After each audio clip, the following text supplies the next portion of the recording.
மக்கள் தொகை கணக்கெடுப்பில் குடும்பத்தில் பெயர் ஆதாரில் உள்ள மாதிரியே இருக்கணுமா, அதே மாதிரி துல்லியமாக இருக்கணுமா அப்படின்னா அவர் இருக்க வேண்டிய அவசியம் இல்லை. இருந்தாலும் வந்து அதிகாரப்பூர்வ ஆவணங்களான அந்த ஆதார் அல்லது வாக்காளர் அட்டையை பயன்படுத்துவது, அந்த அதில் உள்ள பெயரை பயன்படுத்துவது நல்லது. ஏன்னா பிழைகளை தவிர்க்க அது உதவும். அதே மாதிரி இதெல்லாம் கட்டாய ஆவணங்கள் இல்லை. எது அப்படின்னா கணக்கிடும் போது எந்த விதமான அடையாள ஆவணங்களையும், அதாவது ஆதார் அட்டை, ரேஷன் அட்டை இதெல்லாம் வந்து அதிகாரியிடம் காட்ட வேண்டிய கட்டாயம் இல்லை. நம்ம வந்து வாய்மொழியாக கூறும் தகவலே தான் அவங்க பதிவு செய்வாங்க.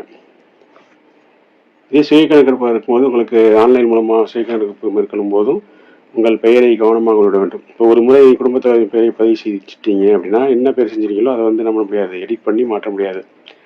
இதே நீங்கள் எடிட் பண்ணணும் அப்படின்னா என்ன பண்ணணும்னா, நீங்கள் ஆன்லைன் விவரங்களை பதிவு செய்யும் பொழுது எதிரும் பிழைகள் ஏற்பட்டாலே அதை குறித்து வச்சுக்கிட்டு உங்கள் பதிவுக்கு வரும் கூறி அவர் டேட்டா இறுதி செய்வதற்கு முன் திருத்திக் கொள்ள முடியும். நன்றி.